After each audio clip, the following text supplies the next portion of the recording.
Listo. Muy buenos días a los amigos del Magazine Periodístico Palabra de Mujer.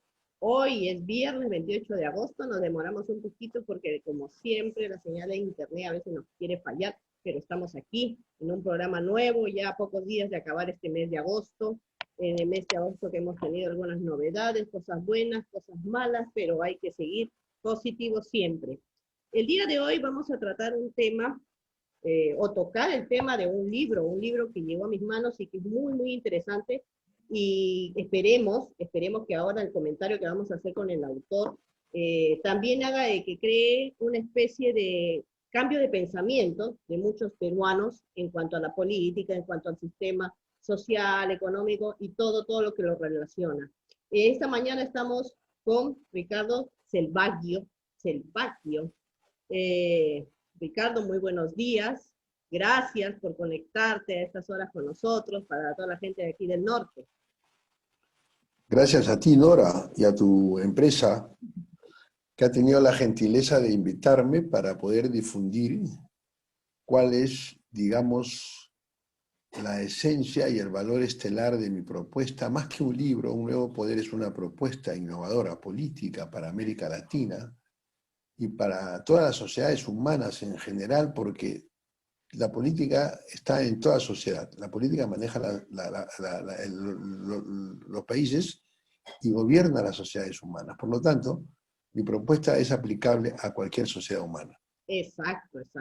La propuesta innovadora, estamos hablando de El Nuevo Poder, acá tengo el libro, lo hemos estado compartiendo en las redes.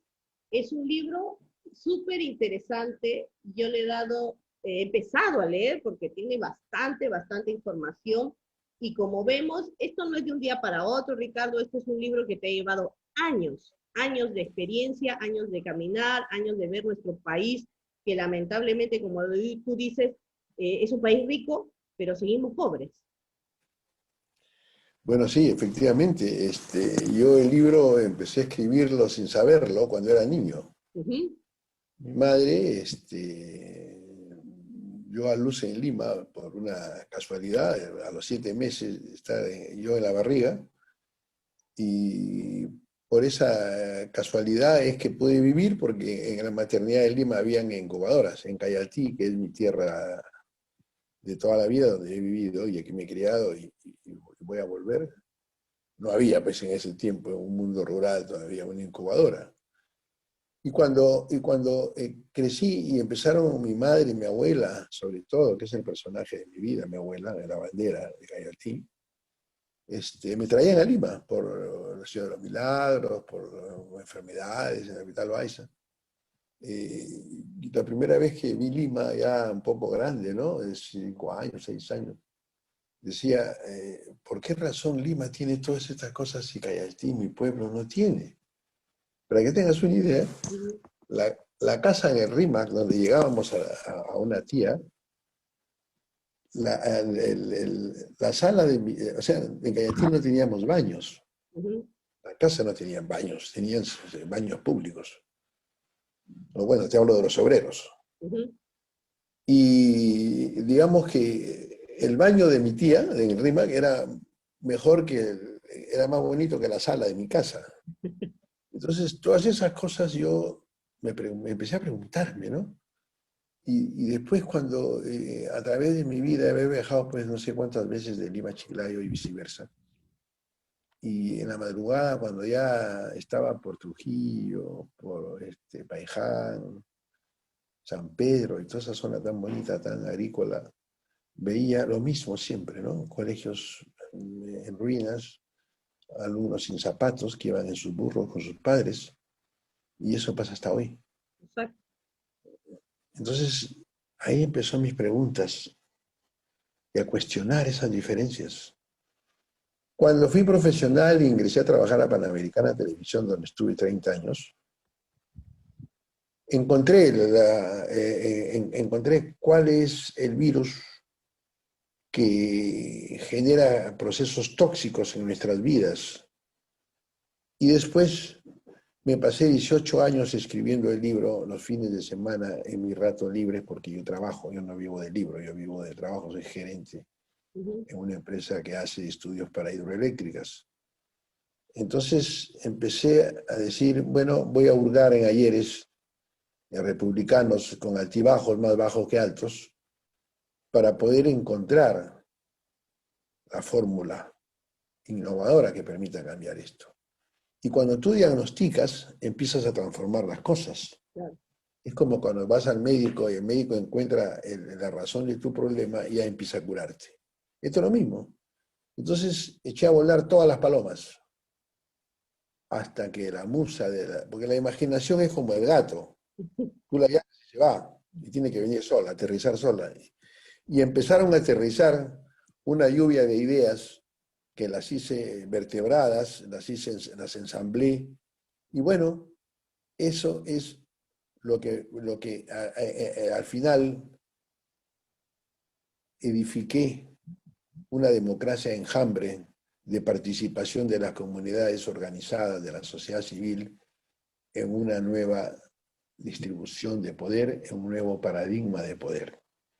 Si tú distribuyes el poder, también distribuyes la riqueza, el conocimiento, las oportunidades. Ese es el libro. Ujú.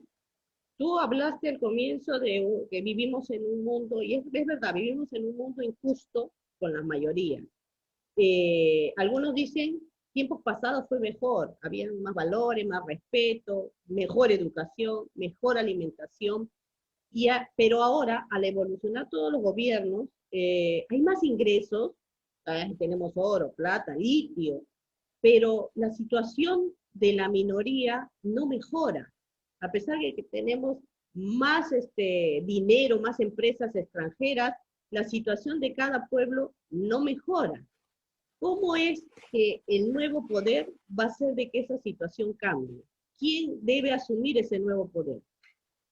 Mira, en primer término, creo que es importante que nosotros identifiquemos cuál es la raíz política de naturaleza estructural que nos ha empobrecido, embrutecido, saqueado, robado todos los días durante 200 años, porque de noche felizmente duermen Uh -huh, los políticos, el poder político concentrado en pocas manos. uh -huh, Mira, el problema de la pobreza se origina en la educación, uh -huh, en la falta de educación, en la falta de arte, cultura, ciencia, tecnología, multilingüismo, incluso los errores. Los errores son una fuente importante de conocimiento. Y nosotros, mejor dicho, los que nos gobiernan, no corrigen los errores.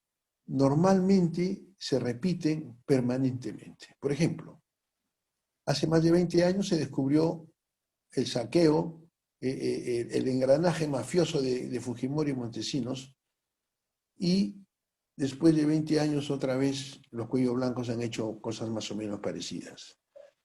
Y esto va a seguir igual, mientras no se cambie la raíz del problema, que es el poder concentrado en pocas manos.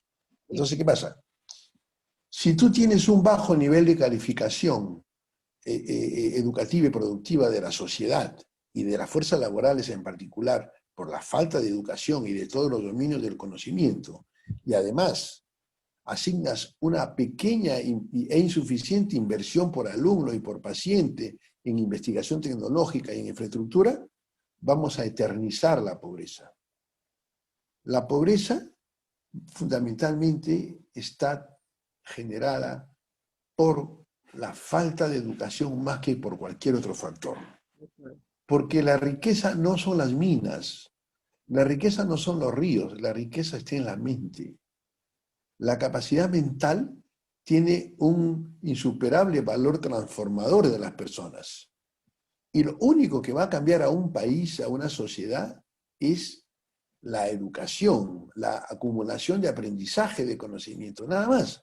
Tú puedes cambiar de constitución 200.000 veces, pero eso no va a convertir a un político de los nuestros en la Madre Teresa de Calcuta. Definitivamente no va a ser así. Pero si tú educas a los seres humanos desde la barriga, porque la mamá es la primera maestra, igual que el padre.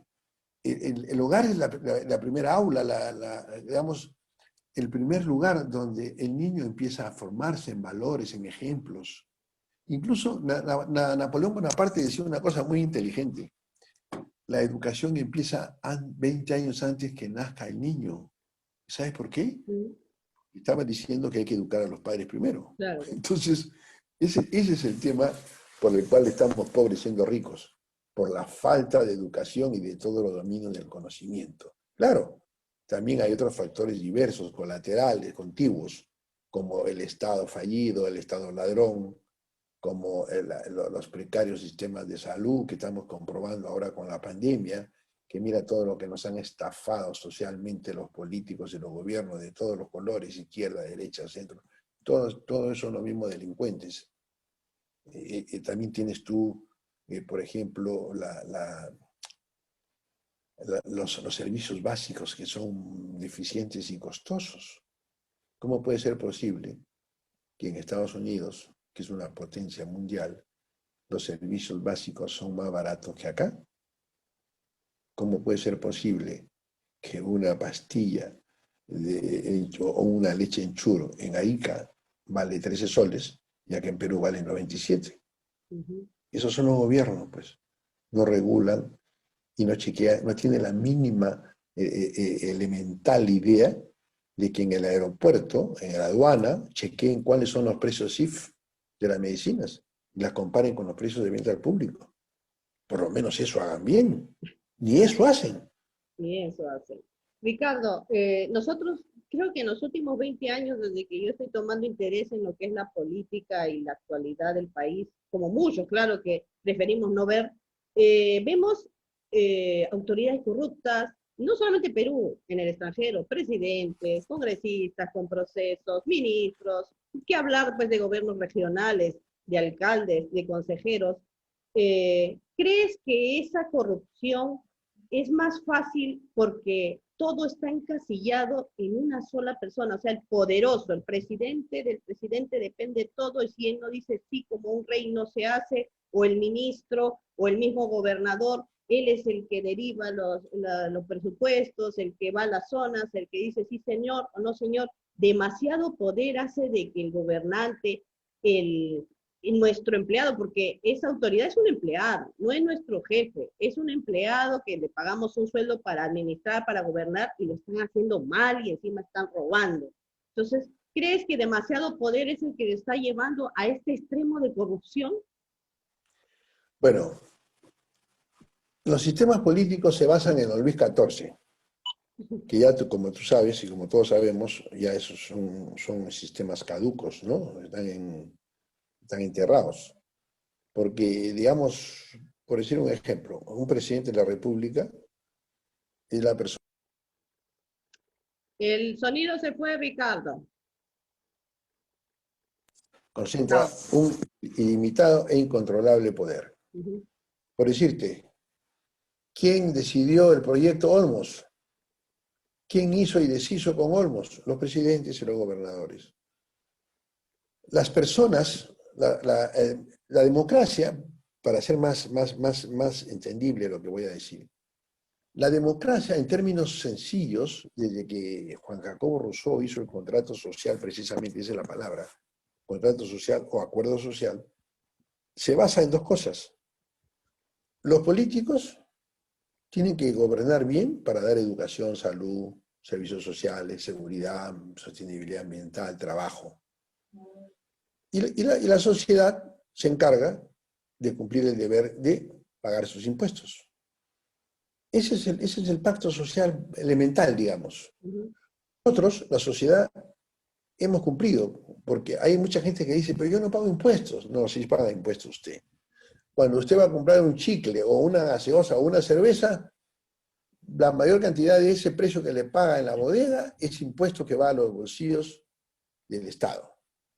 Entonces, existe un incumplimiento republicano de las obligaciones de las clases políticas y las élites dominantes, que son precisamente las que concentran el poder y por tanto concentran el conocimiento, concentran los privilegios, las oportunidades y la riqueza. Y la riqueza en este país es ilegítima. Acá no tienes un Messi, acá no tienes un Albert Einstein, acá tienes más Chapo Guzmán y Escobar que otra cosa. Porque fíjate tú, el gran problema es que, en teoría, las reglas y sistemas políticos tienen como objetivo el bienestar humano común. Pero la realidad dice otra cosa. La realidad dice que los sistemas y las reglas que son de, por y para unas élites dominantes que dominan y concentran el poder, la riqueza y las oportunidades. Entonces, el resultado republicano es que somos países de pocos ricos y ilegítimos. Ilegítimo significa que no tiene reconocimiento social. Un rico ilegítimo es un narco, es un corrupto político. Ese es rico ilegítimo. Y millones de pobres, y estamos cada vez más desiguales. Fíjate tú, en la sierra cordillerana de nuestro país se localiza la gran riqueza minera, de donde se han extraído billones de toneladas métricas de mineral. Y ahí, precisamente, en esa zona minera, se ubica la pobreza extrema más profunda del país. Así es. Entonces decimos, ¿y por qué? Precisamente porque los sistemas políticos están hechos para eso, para que los gobernantes y las élites dominantes que financian las campañas políticas hagan lo que siempre hacen. Yo te financio, a cambio de eso me das una mina o me das un presupuesto de una carretera transatlántica y el precio me lo subes y ahí sale para los dos. Ujú. Así funciona el país. Claro. Porque está controlado y coordinado y en reuniones con una sola autoridad.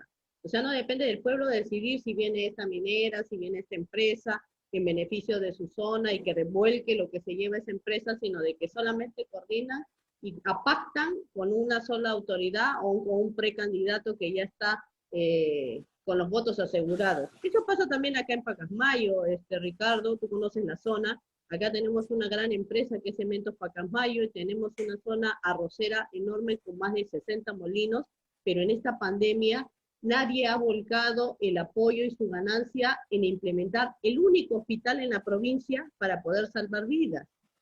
Y los alcaldes y los gobernadores y el resto no dicen nada, ¿no? Lamentablemente cuenta el más poderoso.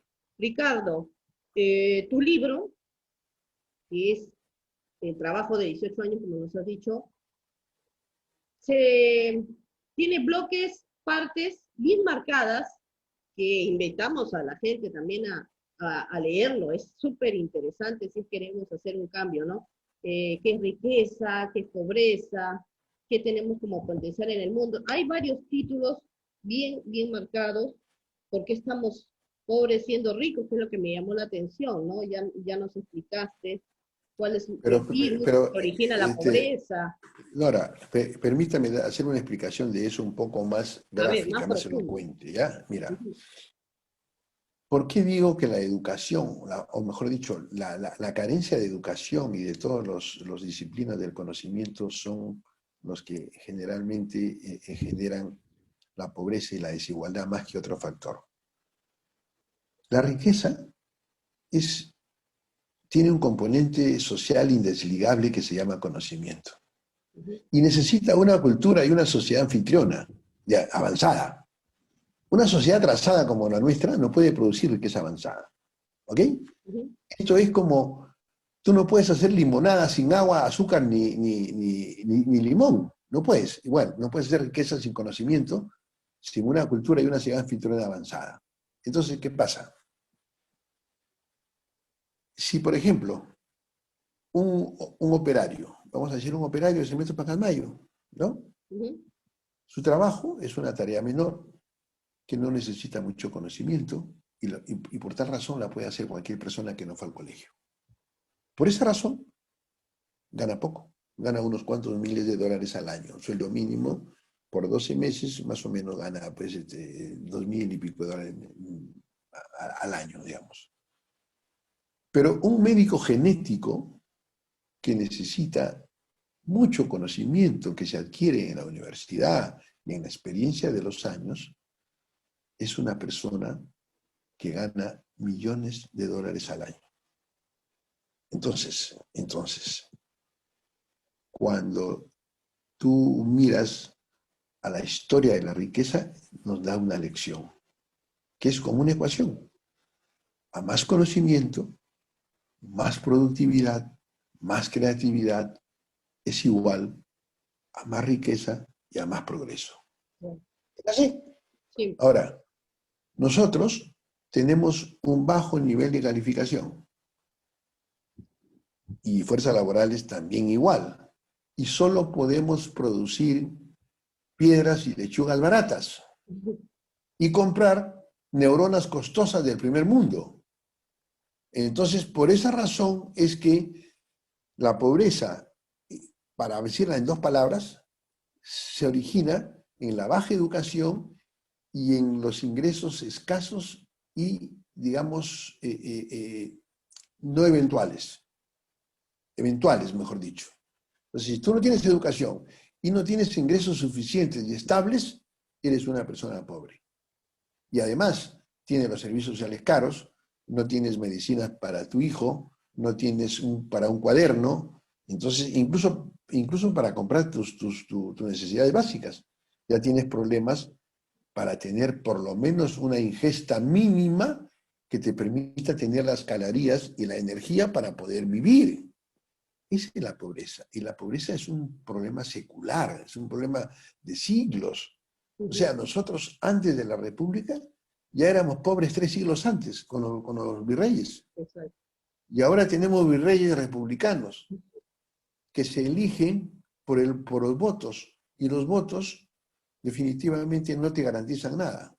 Porque los mismos votos que eligieron a García, a Belaúnde, a García, a Fujimori, a Toledo, a Humala y a estos señores que están ahora, ¿cuál ha sido el resultado? Son los mismos votos que eligen a estos presidentes. Exacto. Eso no es democracia, pues, es una estafa social. Porque nosotros cumplimos nuestra parte y ellos no cumplen con la educación, con la salud, con los servicios, con el trabajo. No Ese cumple. es el problema. Ese es el problema. Y aparte de no solamente el voto que elige el presidente, tenemos y estamos cabezones con este tema del Congreso. Según tu planteamiento, ¿cómo sería el Congreso adecuado y no este circo que tenemos hace muchos años de estas personas de que padrastros de la patria que no apoyan en nada y que se benefician y que se camuflan solamente para estar con el título de congresista? Más que nada parece de que lo quieren el cargo para estar protegidos de cualquier, como hablábamos ayer con el doctor Cayo, de la inmunidad para hacer su fechoría. Bueno, mira, acá existe un tema que es importante porque la clase política gobernante y las élites son responsables. El que asume un poder y mando, de manera automática asume una responsabilidad ineludible como el aire que respiramos. Y el problema es que ellos hacen las reglas de por y para ellos, para 1% de la gente, no para el 100%. Entonces, las reglas y sistemas políticos, en buena cuenta, se refieren a cómo se accede al poder, cómo se ejerce el poder o cómo se gobierna y cómo se controla. Si nosotros vamos a la primera fase de este circuito político, que es cómo se accede al poder, te vas a encontrar con dos cosas. Para ser presidente de la República necesitas un solo requisito: respirar. Si tú respiras, puedes ser presidente. No importa que seas narco, que no hayas ido al colegio, no importa nada. Que seas un desequilibrado mental, no interesa. Para ser presidente, congresista, alcalde, regional, ese es el requisito: respirar. ¿No? Entonces, si nosotros tenemos sistemas que para acceder al poder no existen requisitos mínimos en materia académica, experiencia de gestión, digamos, una situación mental, moral de cada candidato y que sean elegidos en democracia interna, seria, objetiva, limpia, y además que tengamos, digamos, dos cimientos de largo plazo, que es un orden político interno, sólido, compacto, con una acción de gobierno continuada, eficaz, equilibrada, y además una visión estratégica de largo plazo que nos permita tener luces largas y que cada gobierno continúe con el otro, porque lo que manda es la estrategia en un proceso político. No el ladrón de turno, sino la estrategia de largo plazo, que tiene que seguirla para lograr los objetivos. Entonces, la forma de acceder al poder es precaria, digamos, delincuencial. Está hecha para robar, no está hecha para servir a nadie. ¿Cómo se gobierna? Como tú lo acabas de decir. Mira, si tú eres presidente de la República, señora Nora, y vengo yo, que soy una empresa minera, y le digo, señora Nora, acá tiene usted 10 millones de dólares, deme la concesión de tal mina. ¿Usted qué hace? Yo le voy a decir qué hace, usted no me conteste, por favor. Usted agarra, usted coge la corrupción. Yo también lo haría. Porque los seres humanos somos imperfectos.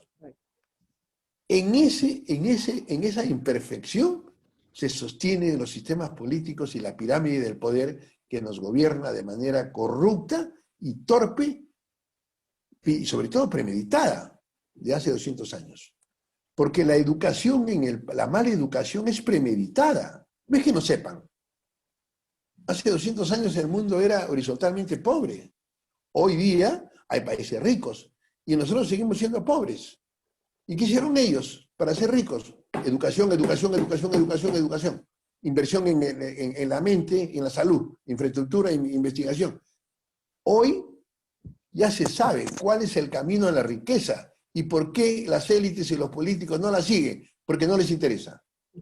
Quieren seguir siendo las mismas personas que se aprovechan del poder para poder ser ricos y seguir engañándonos y empobreciéndonos. Ahora mira tú, si tú comparas un gobierno de un Estado y un gobierno de una empresa privada, te vas a encontrar con varias cosas. Yo, por ejemplo, toda la vida he trabajado en empresas privadas, gracias a Dios. La empresa privada, los dueños, los accionistas tienen que invertir, tienen que hacer estudios de mercados, tienen que contratar personal calificado, tienen que establecer sus metas y poner en marcha su infraestructura, competir, esforzarse, pagar planillas, pagar impuestos, y con todo eso, el management, que es el sistema que creó más riqueza en el mundo, que era en Estados Unidos, que era gestión de directorios, junta de accionistas, gerentes y todo eso, hay empresas que viven 100 años. La Coca-Cola, por ejemplo, tiene más de un siglo de funcionamiento gracias a eso. Ahora, una empresa pública, ¿qué cosa es? A ver, yo salgo elegido de alcalde, ¿y qué cosa tengo? Tengo, vamos a decir, 10 millones de soles todos los meses en mi cuenta del Banco de la Nación. Todos los meses. Incluso con esa plata a veces la cambio de banco y hago negocios. Los alcaldes hacen negocios desde el vamos. Entonces, tienen el dinero y ¿qué hacen? No saben qué hacer, no tienen un plan estratégico. Cada jurisdicción nuestra camina sin rumbo, a veces a la izquierda, a veces a la derecha y siempre a la nada. Entonces un alcalde que tiene 10 millones de soles al mes, lo primero que hace es decir, ¿cómo me robo esta plata? Es lo primero, porque mira, más fácil que la tabla del 2, ser alcalde. ¿No? Tiene la plata ahí y nadie te controla. Nadie te controla. Y todos los que vienen, normalmente los controladores del Estado, también pues tienen un precio. Entonces, tenemos presidentes presos, tenemos como 2.000 autoridades en juicio, pero es poco en relación a lo que han hecho. Ahora, Lavallato es consecuencia de lo que te estoy explicando. Y Lavallato no es lo único que han robado. Lavallato se ha descubierto por una casualidad en Curitiba, por Petrobras, pero la mayor corrupción es la que no se ve. Exacto. En este momento que estamos conversando nos están robando. En plena pandemia nos están robando. Exacto.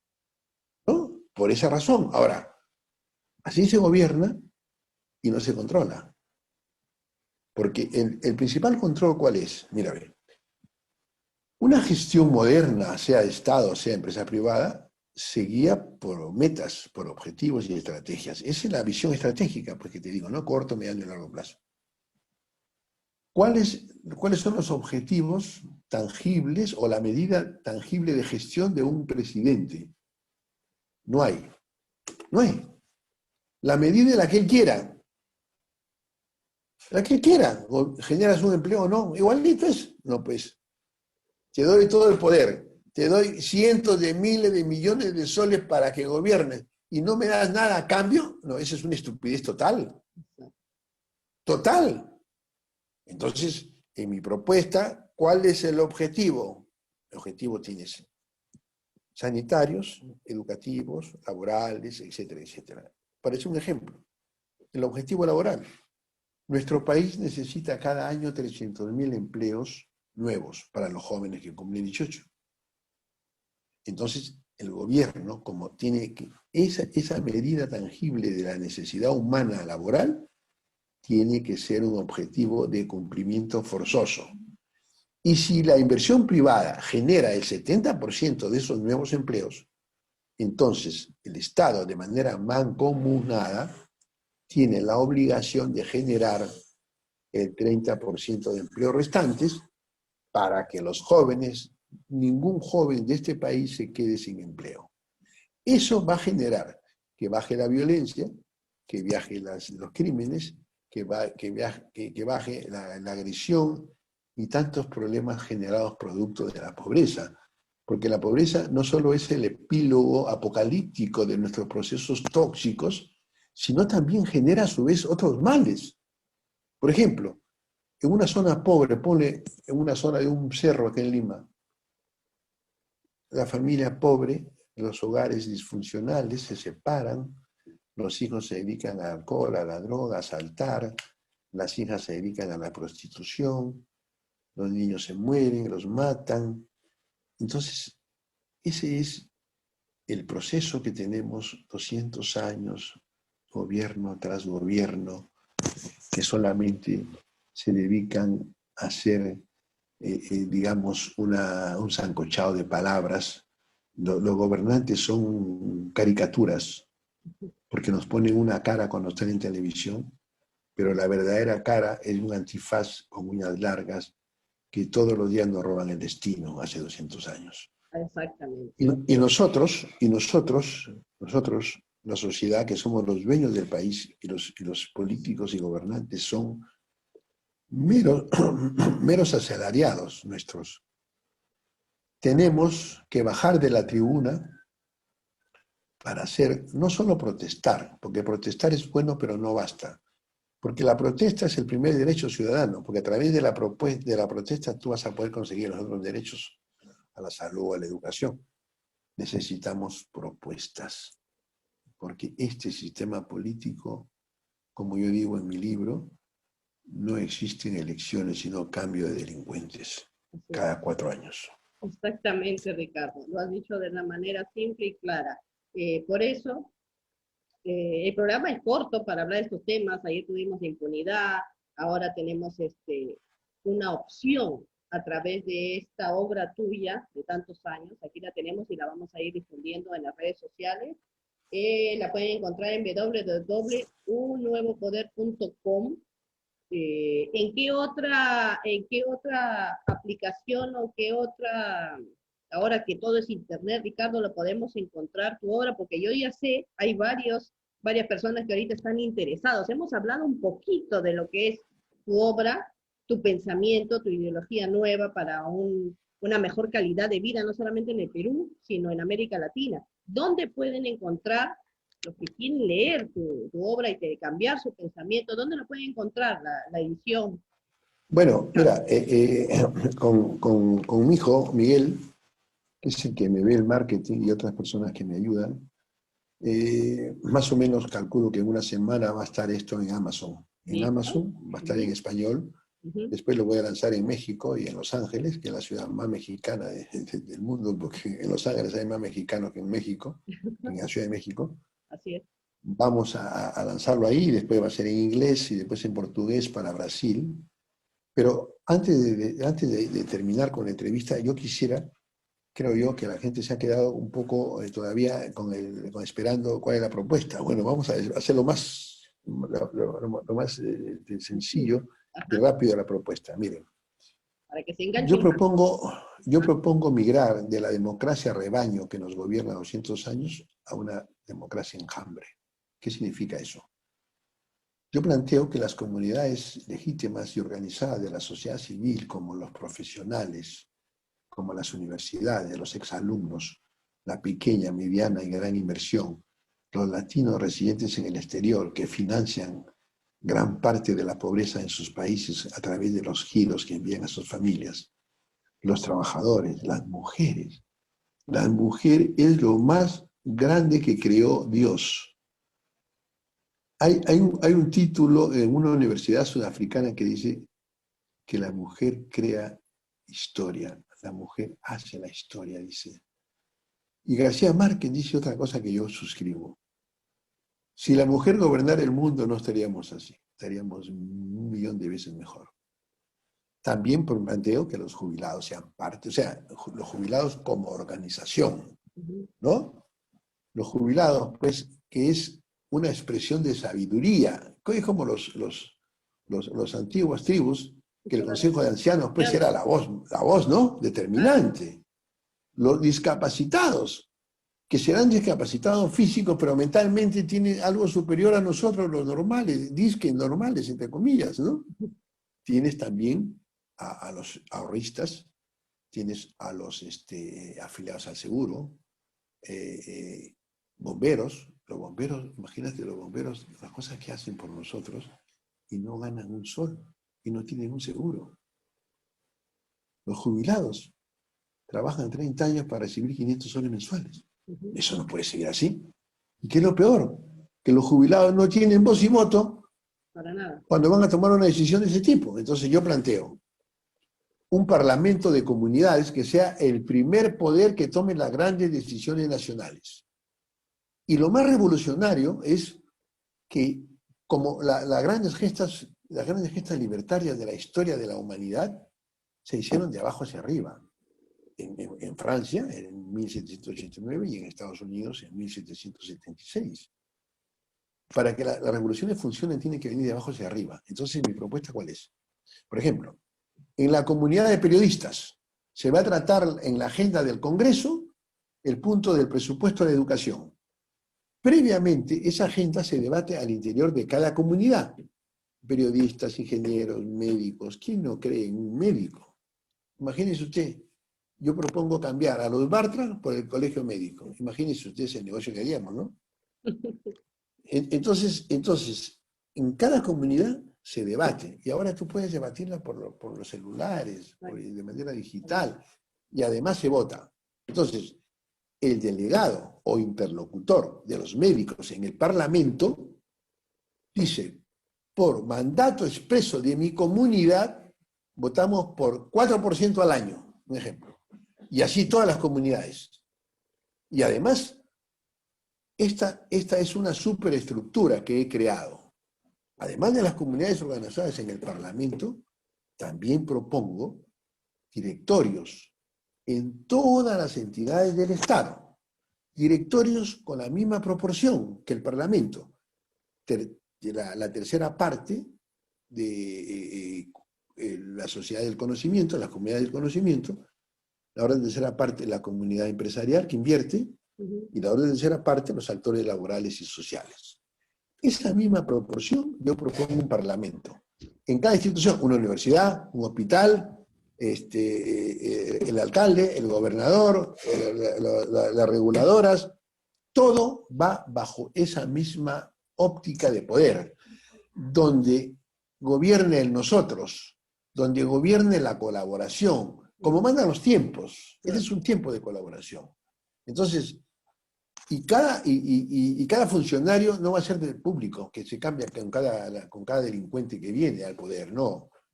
Son funcionarios del Estado contratados por concurso público riguroso con sueldos a la par del sector privado. Y además van a tener la asesoría permanente de UNICEF, la OIT, la FAO.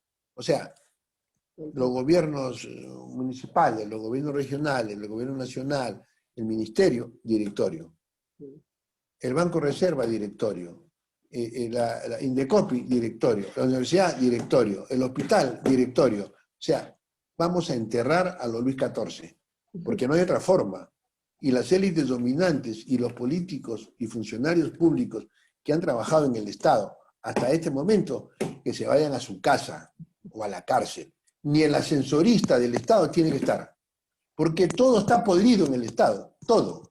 No hay nada bueno. Claro que sí, un cambio radical y más equitativo, que mejor que con las partes, ¿no? Que son las que sufren mucho, los jubilados y todas las partes, y otros deciden sin conocer la realidad. Ricardo, ha sido un placer conversar contigo, esta primera entrevista que tenemos aquí en el programa. Sé que van a ser muchos más porque queremos analizar bien el tema de tu libro. Son temas puntuales, es extenso, entonces hay que desglosarlo para que la gente entienda y empiece a ver de que puede haber un cambio, puede haber un nuevo poder, como lo dice el título de tu libro. Lo recomiendo para que lo vayan leyendo, vamos leyendo. Se sabe de que no va a ser un cambio de golpe, sino que va a ser un cambio paulatino, pero hay que empezar, y tú empezaste por algo, que es dar esta contribución. Muchísimas gracias, Ricardo, más bien por tu participación. Tus palabras finales para la gente que nos está siguiendo en las redes. Bueno, también quedó corto de que estoy proponiendo un acuerdo de paz y desarme en América Latina para no gastar en armas en un continente, en armas de guerra en un continente sin guerra. Esa es una cosa de locos. Y también estoy proponiendo cosas a nivel mundial porque el mundo no puede seguir gobernado tal y como está, para evitar más pandemias. Claro que sí. Sino Hay muchos preverlas, temas. Y vamos a tratarnos, ¿no? como digo, poco a poco vamos a tratar un tema, vamos a coordinar y agendarlo para ampliar específicamente tema por tema para que sea bien entendido. Tu mensaje Estoy a final, tu todo lo entera, seguido, más bien. estoy a tu entera disposición y agradezco la oportunidad de poder dirigirme a toda la audiencia que nos escucha a lo largo y ancho del planeta. Y un saludo especial para Guadalupe y sobre todo para Cayatí, mi patria chiquita. Gracias. Que sí. Y gracias también porque para los amigos que nos siguen, Ricardo nos ha enviado 3 libros que vamos a ir entregando a los seguidores, que a los que nos manden su mensaje, a los que estén interesados, tenemos al alcance. Ahí está, lo tiene Ricardo. Tenemos 3 ediciones, yo tengo una para mí, una fue para el gerente que está encantado, y 3 para nuestros seguidores. Muchísimas gracias, más bien, Ricardo, a cuidarse allá en Lima, y a todos los amigos que nos siguen en las redes sociales. Ya a partir de septiembre regresamos a nuestro horario habitual, que son los sábados, 10 de la mañana. Desde septiembre ya vamos a tener una vez a la semana, porque vamos a empezar con un proyecto nuevo en Radio G y Radio Televisión Genial. Entonces, para todos, que tengan un fin de semana bueno, positivo, relajado y cuidándose bastante. Nos vemos ya el próximo sábado a partir de este mes de septiembre. Gracias, Ricardo. Nos vemos. Gracias a ustedes. Buenos días.